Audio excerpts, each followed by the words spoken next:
Jangan selalu berpikir bahwa orang yang kita anggap biasa-biasa aja, itu orang yang memang benar-benar biasa. Enggak, belum tentu. Kadang kita ngeremehin orang tua kita, kadang kita ngeremehin pasangan kita, padahal mungkin dia lebih dicintai Allah daripada orang-orang yang selama ini kita puja-puja. Kayak ada orang yang baru hijrah misalnya, dia muja ustadznya banget. Sampai ketika orang tuanya ngasih nasihat, dia gak mau dengar. Ayah tahu apa, mak tahu apa gitu. Belum tentu orang tua kita yang gak tahu banyak tentang agama, berarti dia bukan siapa-siapa di mata Allah. Mungkin kelebihan dia bukan ilmu agama, kelebihan dia bukan ceramah, kelebihan dia bukan dakwah, tapi kelebihan dia adalah sabar dan tulus banget mendidik, membesarkan, mengandung, menyusui kita sejak kita kecil, dan itu sesuatu yang istimewa. Berarti kita punya Uwais di rumah kita masing-masing. Kita punya Uwais, atau dalam bahasa lain punya Luqman, punya laki-laki di zaman Sulaiman itu di rumah kita masing-masing. Atau di kampung kita juga ada mungkin ustadz atau kiai ajengan yang mungkin gak terkenal. Dia cuma ngajar-ngaji anak-anak di kampung. Saya kenal beberapa orang di situ kayak gitu di daerah Cianjur pedalaman. Beliau yang menanggung biaya listrik musola yang beliau ngajar.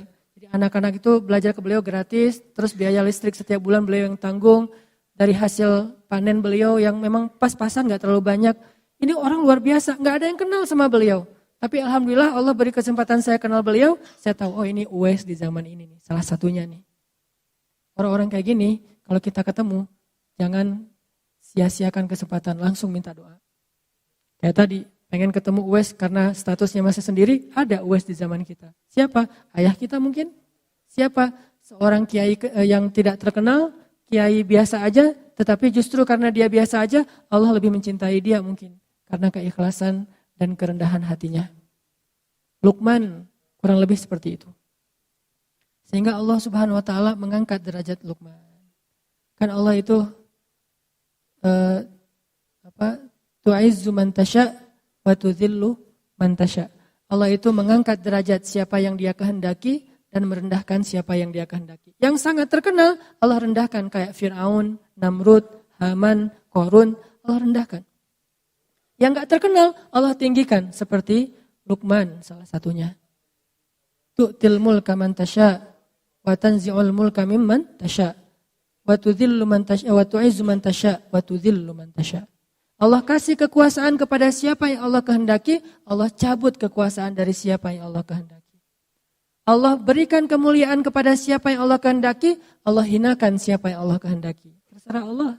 Makanya kalau kita ngelakuin satu amal mencari ridha Allah, mencari rating atau poin like dari Allah Subhanahu wa taala, mudah-mudahan kalau Allah memberikan izzah, kemuliaan, enggak ada manusia yang bisa merendahkan kita.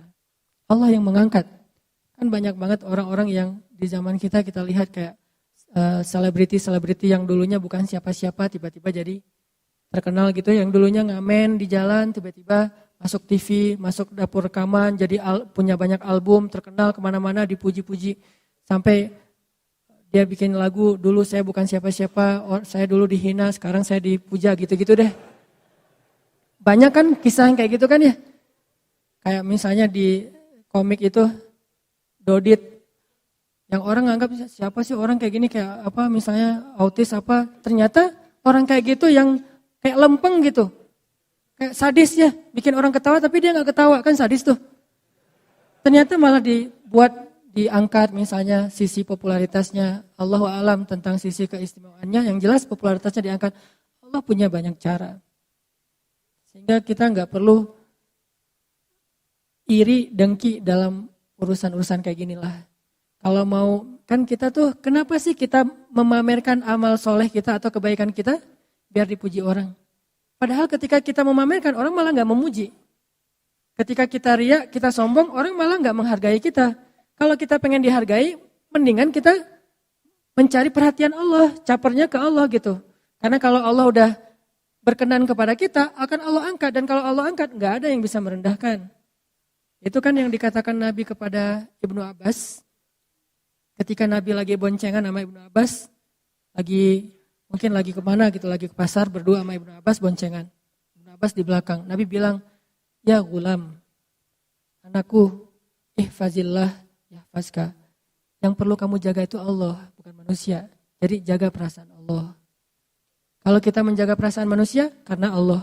Kayak misalnya, jaga perasaan orang tua, karena Allah yang nyuruh. Jaga perasaan guru, karena Allah yang nyuruh. Jaga perasaan teman, karena Allah yang nyuruh. Jaga perasaan mantan, karena Allah yang nyuruh. Jangan sampai kita merusak hubungan mantan kita yang udah halal tentang cerita-cerita masa lalu. Kita mention foto-foto masa lalu, nggak boleh. Malah mantan itu kalau boleh berdusta, dia memang boleh berdusta. Kan salah satu dusta di antara 3 dusta yang dibolehin kan, dusta tentang mantan kan ya? Itu kan hadisnya, 3 tempat boleh berdusta. 1 dusta dalam peperangan. Perang mah nggak boleh jujur-jujur amat. Taktik kami gini loh, strategi kami gini, nggak kasih tahu ke Israel, nggak boleh. Karena jelas-jelas ini peperangan antara penjajahan Israel dengan bangsa Palestina misalnya. Kayak kita dulu ke Belanda, nggak boleh. Kedua, dusta untuk mendamaikan 2 orang yang pengen bunuh-bunuhan. Wah, dia ngomongin saya jelek-jelek. Enggak, saya tahu dia banget, dia nggak ngomongin tentang kamu yang jelek-jelek. Justru tentang yang baik-baik dia omongin. Masa sih? Iya benar, saya jadi saksinya. Padahal enggak. Boleh berdusta kayak gitu. Jangan jadi justru kita sebagai provokator. Ada 2 orang nih, rame di grup. Akhirnya kita japri, sebetulnya maksud dia nggak kayak gitu. Walaupun kita tahu gitu banget sih maksudnya. Kita berdusta.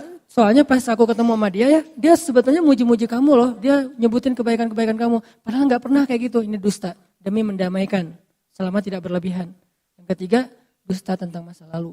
Dengan niat bukan pengen balikan lagi. Niatnya pengen ngelupain dan taubat. Gak boleh cerita. Itu tahu nggak mantan gue ada berapa? Ngomong ke pasangan, wah bahaya itu. Langsung talak 3 ya. Nah, ini tadi kenapa jadi bab ini ya? Tadi ngomongin siapa tadi teh? Lukman? Aduh, Uwais. Ya gitu deh pokoknya. Jadi intinya adalah, oh iya benar, ngomongin cari perhatian. Ibnu Abbas ya. Yang perlu kita jaga, perasaan Allah bukan perasaan makhluk. Kecuali perasaan makhluk ini memang Allah yang nyuruh. Kita jaga tuh perasaannya. Ihfazillah yahfazka. Kalau kita jaga perasaan Allah, kita gak pernah ngecewain Allah. Allah gak bakalan ngecewain kita, gak mungkin. Jadi kalau kita sering kecewa, ini karena kita sering ngecewain Allah juga nih. Aku tergantung prasangka hambaku kepadaku. Jadi jangan ngecewain Allah, ya Allah saya tidak akan mengecewakan engkau. Allah gak akan mungkin ngecewain kita. Mustahil. Manusia aja ada yang kayak gitu, gak mau ngecewain kita karena kita gak pernah ngecewain dia. Dia jaga banget tuh nama baik kita atau amanah kita. Kepercayaan kita dia jaga banget. Apalagi Allah. Jaga Allah, Allah jaga kamu. Jaga Allah, Allah menyertaimu kemanapun kamu pergi. Kalau ada manusia pengen menjatuhkan kamu, kamu gak akan jatuh kecuali dengan izin Allah.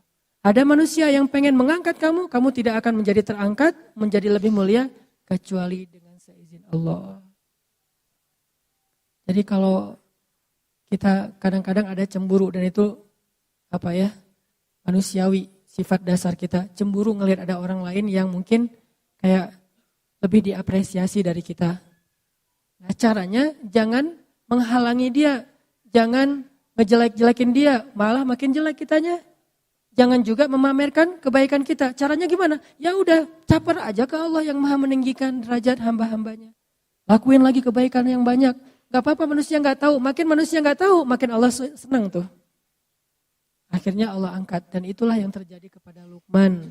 Itu yang terjadi kepada Uwais. Itu yang terjadi kepada hamba-hamba yang tidak dikenal namanya. Jadi pelajaran pertama dari Luqman, belajar ikhlas.